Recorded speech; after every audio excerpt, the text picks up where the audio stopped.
What is going on, guys? My name is Lextasy and welcome back to the channel. And today we're going to talk about my 2019 Nissan GTR Track Edition and what the last 6 months and about 10,000 miles of ownership has looked like. Let me put it to you guys this way. I've been to the Nissan dealership more times than I would ever love to admit.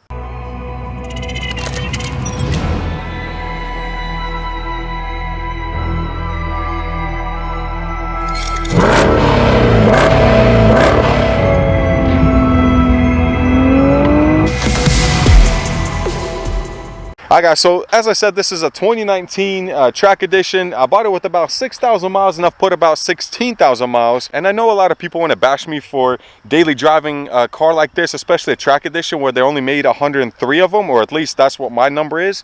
So it is kind of a rare piece, but I'm not going to be saving this car for somebody else. I bought this car to enjoy it and I'm going to daily drive it. I mean, why else pay $2,000 a month on the monthly payment just to save a car for somebody else? That's just not my style. Oh, by the way, guys, in this video I'm not going to be talking about any check engine lights that came on or clutch overheating or transmission issues, because those are my fault for tuning the car. So I can't really say that that was because of factory or because the car was done wrong from factory, anything like that. So I'm gonna keep that out of this. If you do want to see a video of me talking about the performance stuff that's done to it and how much it costs, I could do that as well. I got nothing to hide, but enjoy, guys. Anyway, so when I first bought it, within the first few days I realized that there was somewhat of an issue with this car. And what I mean by that is that the alignment just seemed like it was completely off, and I realized that I bought this car with really bald tires. My fault. I should have done a pre-purchase inspection, which I didn't. So I was too excited. I mean, I'm buying it from a Nissan dealership. I figured everything would be up to date, everything should be good. I inspected well. The tires were completely bald, and it's not just like a regular wear where they're just, you know, kind of flat all around. This was like inside of the tire was completely wore out, which was insane. I didn't know that that was possible. So I took it into a local dealership to get alignment done. By the way, alignment on these cars is $300, just so you know. So hopefully you know somebody that can do it better. But I brought it in, they looked at it, and they said that, you know, the alignment was actually set from factory because you can set on 2 different modes. This one was set on track mode. So that pretty much means that the camber is completely out. It looks completely off. It's just set so far out that you can, you know, track this car and have a lot of fun with it. But that means that the tires are going to wear out in like 5,000 miles. And that's exactly what happened in this case. So I put new tires on, which cost me, I think, about $1,200, because I put the Michelin Pilot Sport Super Sport 4S's on here. By the way, the run flags that come on this car are horrible from factory, and this definitely changes the way it rides. It's a lot more smoother, and you can actually daily this car. But anyway, so I spent about $1,200 on the tires. I got the alignment done, and then within a few days I'm driving it home and I realized my steering wheel is like completely bent left again. So I called my buddy that works there as a master technician, and by the way, there's only one tech that can actually touch this car at every dealership. They have to be GTR certified. Luckily my buddy is, so that's awesome. So I was like, hey man, something's not right, because this car is just all over the road again. I literally have to catch it. I'm fighting the steering wheel the whole time, and it's crooked again, and it's getting worse by the day. So it's like, man, that's weird. That should never happen. So we'll bring it in, we'll put it back on alignment. Literally the tie rod was loosening itself up the more I drove, which was weird. Never had that before.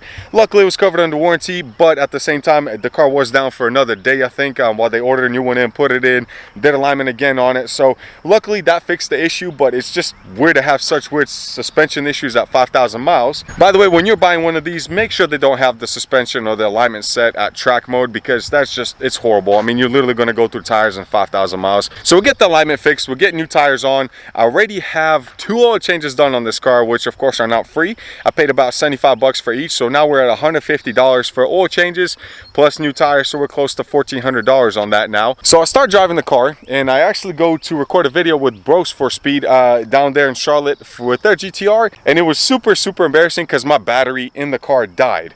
It's literally a year-old car, and the battery just completely drained itself.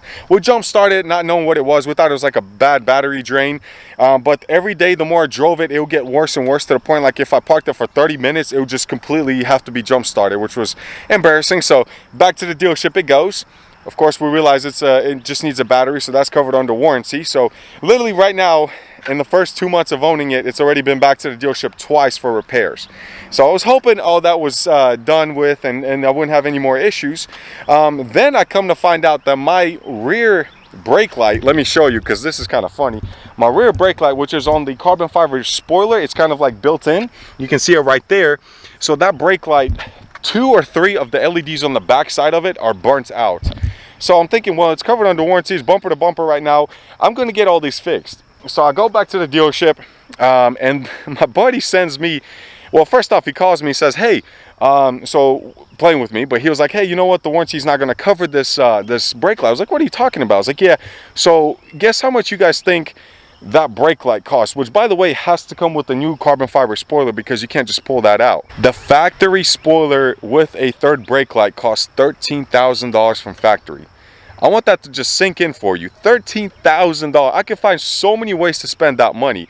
Luckily, it was covered under warranty. It took about a week to get one in. I dropped off the car. They put a new spoiler in with the brake light. So before I could even pick it up, the two LEDs in the dead center burnt out again. So now I'm waiting another, it's already been 2 weeks for another spoiler to come in. So the dealership or the factory, I guess, is gonna build another one for $13,000. So at this point, I've been to the dealership 3 times already. And it's just, I can't make this stuff up. I don't know if I just have bad luck with cars or I don't know what it is, but literally every month I've been to the dealership, and it kind of gets worse because at this point when I'm starting to have issues with the brake light going out, the first one was actually full of water, second one just doesn't work.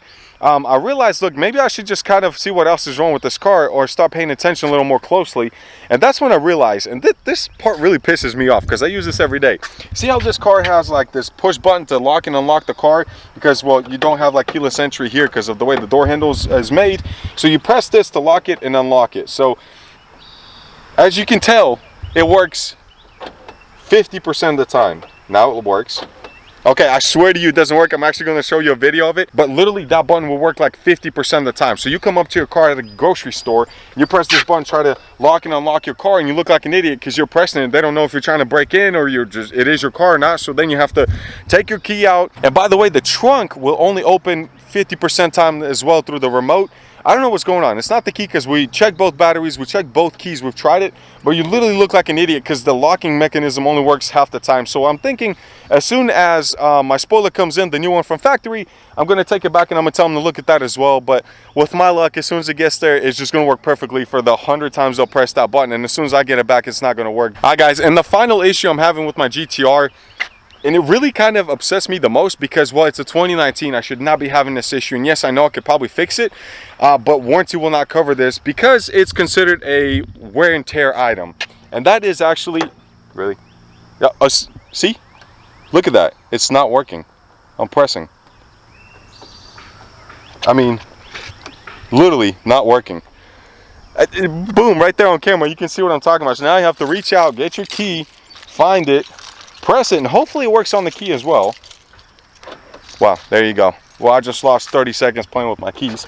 But anyways, so as I was saying, what really upsets me the most is on this 15,000 mile or 16,000 mile GTR, you already have the seats starting to fade apart or come up. This leather is peeling away. I know it's painted, I know it's not real leather, but you should not be having these issues already. This kind of like wear mark, and it's horrible because, well, I mean, I don't know. I mean, how much longer can that seat actually last? And I asked my master tech at the Nissan dealership. He said that's called a wear and tear item, and they're not going to cover it. But it's 16,000 miles. It's in 2019. I should not have leather peeling apart that quick. If you're going to charge over $100,000 for a vehicle, at least make sure the quality of it is up to par. I mean, it just makes no sense why it does that. But, you know, he said the only time they'll cover it is if the threads came apart or, you know, ripped or something like that. But I'm not going to do that to the car. But just it should not be peeling away like that. I mean, I know it's cheap leather or fake leather. Nobody really uses real leather anymore.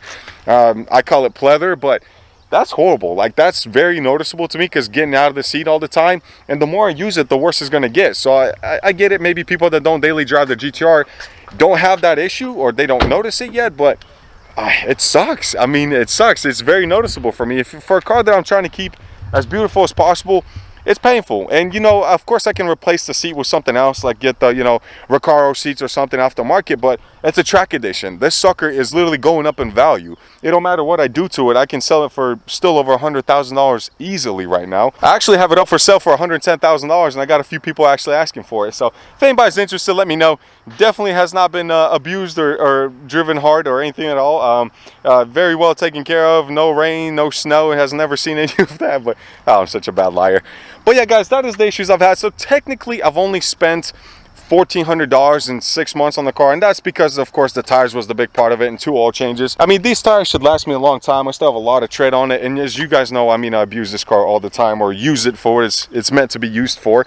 But if I didn't have warranty, let's say I had a 2017 or 2018, I would be pretty screwed. I mean, I could probably put an aftermarket, you know, carbon fiber wing for $2 grand, $3 grand. But I'm trying to keep it as stock as possible.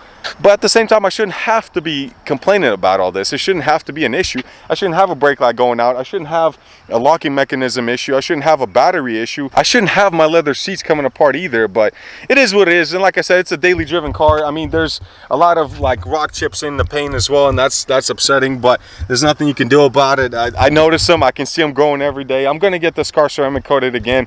Depends how much longer I keep it, of course. But yeah, guys, if you really enjoyed this, make sure you drop a like, drop a subscription. It means so much to me that you guys enjoy this content. Let me know what you want to see next. Let me know. I am here to make you guys happy, to entertain you. So I want to know what you guys want to see. Do you want to know how much I pay monthly on this car with the insurance? How much I paid for it? I mean, I could do all kinds of videos. Do you want to see more street racing? Let me know, guys. You rule the channel. I'm just here to entertain. I'm just a spokesperson. So just let me know, guys. Thank you so much. Enjoy your lives. Enjoy your cars, even if they have issues. It happens. I mean, nobody's perfect, but I'll see you guys in the next video. Peace.